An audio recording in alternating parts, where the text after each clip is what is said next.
Hi again, Davorka here. So let's continue with day number 2 and recap of UPW. So now, once we did this 3 steps to lasting change, we are going through your driving force, or the science of momentum. So I'm going to just read this part because I don't think I would explain it any better than the way it was written here. And it says this: most people fail to achieve their goals in life for one simple reason: they never take the first steps. And this is so true. And actually, a lot of us, if not majority of us, are living by this concept of, I'm not going to even go and try something because so many things are against me, and there is a big probability that it's not going to even happen, or it's not going to be fulfilled, this desire of mine. And actually, earlier today I was talking to my husband regarding something, and this reminded me of that. And so last year we moved to this house that needs some renovations. The house is mostly in the original state from 1970s when it was built, so a lot of things needs to be updated. And I understand that of course it takes money and energy and time, but we do have a beautiful big basement that is not unfinished, and I just saw myself there and having my office space there in the basement, and also office space for my husband, because this way nobody would bother us when we are doing our work, right? And I just thought, came to him, and I was like, okay, so like basement, I would like to have it, like once we do everything, I would like to have tackle that, and it would be much easier for you to work because we are not going to bother you and everything. And just as I started talking about that, he was so annoyed. He's like, why do you even think about that? Because we have so many other things. I'm like, yes, I understand that we have other things that are that have priority at this point. However, I'm still thinking about doing that after that, because I do have dreams, I do have goals. I want to have goals to set, right? And I want to have certain things that I want to accomplish later on. And he's like, he was really annoyed about me even considering thinking about finishing this part of the house while everything else was done. And I just asked him, like, why are you so upset? And then he's like, again, the same rush of emotions. And like, we have all sorts of things to do. I'm like, yeah, I know, I understand, but it's like, why is so bad to allow yourself to think further in life, to think about something that you want to achieve later on? I'm not saying right now, I understand that right now it's not the time, but why is it so bad for me to tell you that later on I want to do this, and I just want to see if you are agreeing with me on that part? Of course, everything is going to be changeable, and it can still be changeable, but why is that so bad? And then he actually thought about it. He was like, yeah, you're right, yes. And this is what we all do. Before even trying to do something, we don't give ourselves the permission to even go there in our mind, or even, God forbid, do a first step. So also the same goes with this channel. When I made my first video, I was really hoping that nobody's going to see it, to be honest. That's why I had this, it was something that we needed to do, and it was like pushing an exercise that's going to push us forward. And we were actually supposed to do them live in the Facebook group that I'm part of, and I just didn't want to do it there because it felt too tangible. Everybody would know who I am, although who knows who I am. And that's why I did it here in YouTube, because so many YouTube channels, and a new channel, who is going to see a new channel? Like, nobody's going to see that. So I was really hoping that nobody's going to see my videos. And after my first video, I didn't even check it. I was just filming it, and I was so bad. It was so humiliating, and I was so scared. And I hated doing that, because this is an uncomfortable action for me. This is something so unusual for me. And it was my big, massive action at that point. And after after doing it, I just uploaded it, and I decided I'm not going to even watch it for a week, not at all. And then a few days later, I saw one interview of Tony Robbins, and that interview just triggered something in me and reminded me that I said something that was shouldn't be said, and it's not fair of me to say in that first video.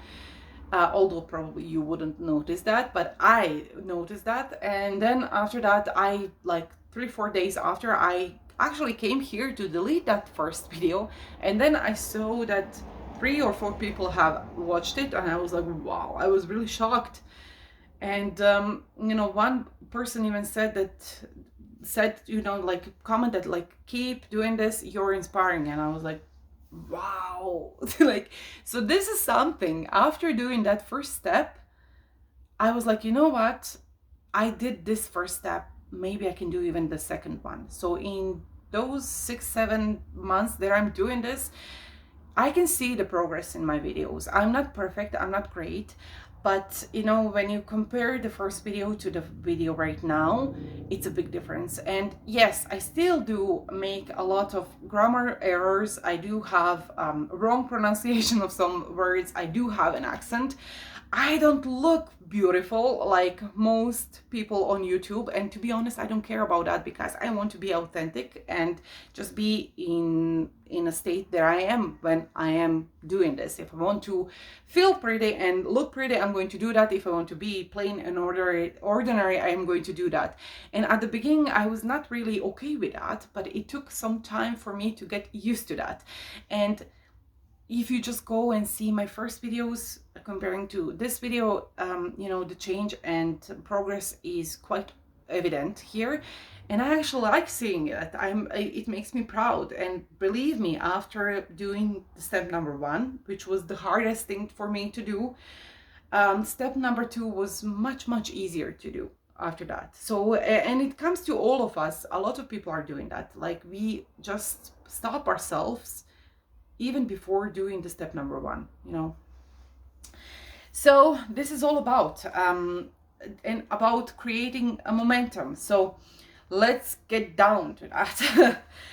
Step number 1 would be put yourself in a peak state. So we covered that in my previous videos. And you have to put yourself in a peak state, the triad, and that is psychology, focus, and language. So those are the things that are putting yourself in a peak state.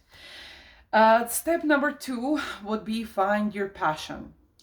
So now this could be quite interesting topic for a lot of people, because a lot of people would say like, oh, what is my passion? I have no idea. And I'm actually going to make a separate video regarding this topic. But just for this video, I'm going to go through it a little bit as short as I can. And this is actually a value that fuels your life and your drive, okay? Whatever feel you have a fuel regarding something, whatever you like talking about, or whatever you like listening to for a long period of time, or whatever you like to be in the middle of, is usually something that is regarding your passion. So whatever it is, you have to find your passion. Step number 3 would be decide, commit, and resolve. And now this step is actually connected to everything that we talked before. I mean, everything is connected to everything that we talked before, but this step is regarding you knowing your outcome, knowing your why, decide that you want to have that outcome, commit to it. So do not be one foot in, 1 foot out, burn all your bridges. You have to be in a state of mind where it's all or nothing. So it's not in between, it's not in the middle. So you have to have that, and you're not going to stop until you get it. And also resolve, that's the resolve, right? You're not going to stop until you get it. So that's the step number 3. And Tony calls it unleash your power, because this is where you are actually putting your momentum and your inner drive in drive, in a way, right? Step number 4 would be take immediate, intelligent, consistent, and massive action. So massive action has to be something that is intelligent. So it can be something really, really ridiculous and something against your values, as I mentioned before. So it has to be intelligent. And there's actually this note here, and it says intelligently employed massive action can be a cure-all. Okay.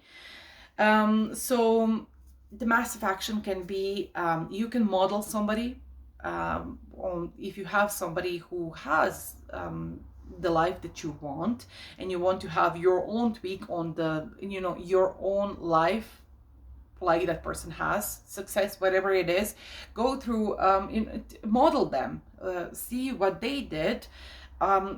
If, of course, everything needs to be completely intelligent for you, right? You need to understand it, and it needs to be not natural in a way, because I don't want you to understand it in a wrong way. It's not, of course, if it's a natural massive action, but is plausible, and it's intelligent, it's reasonable. You understand that this could be a next logical step, so it has to be logical for you. Okay. Also, do, like, not just having a plan is a great thing. Okay. When you have a plan, it's more tangible, and you have something to stick to, right? You have something when you lose your way to get back to. And also, okay, it says like this: do something immediately before leaving the site of setting your goal. So while you're setting your goal, do something immediately regarding that. So don't postpone, don't wait for the perfect timing, because newsflash again, perfect timing doesn't exist. Time is never going to be right for something. It's never going to be perfect. So your perfect timing is now. Okay. And he's also saying, of course, emergency, it has to be like that, it has to be urgency right now. So don't lose your precious time, basically. Start building momentum as soon as you think about something, or as soon as you decide about something. And then for the step number 5, that would be SMART model. So first of all, be honest to yourself, and be smart. But SMART is actually acronym for S is strategy. So have a strategy regarding that. Okay. And you have to tweak it, you have to re-engineer it, change it when it's needed to do that. So the strategy needs to be something that you always fall back to. Okay. So it's like a plan, right? You have to have a plan. The second one is M, and it says measure. So whatever you're doing, and that was actually one part of that success, I believe it was a success. Yeah, the success formula. And that was the know what you're getting, right? So measure it often. So whatever step forward you have, or how can you know, do you need to tweak something, or if something works or doesn't work if you don't check on it. So measure it often and regularly. The A in SMART would be assess whatever is giving you whether it is giving you the emotional reward you want. So it's connected again with the measurement, right? So see if it's working. If it's working and you have a small win, or you have a small step forward, celebrate it and then assess it, and then of course continue doing it. If not, then just tweak it. Reinforce what works, that's the R. And the last one is take new action, so something else. So of course every step is just one step. You need more steps. So once you do one step, go for the next one. For me, I did my first video, I was so chickened out, I almost deleted it, but I saw something there, that comment, and I decided to continue with it, and I made another video and another video and another video, and here I am, and still alive and running, right? So yeah, and sharing my wisdom with you and my recap of UPW with you. So yeah, this would be the 5 steps of the driving force and science of momentum.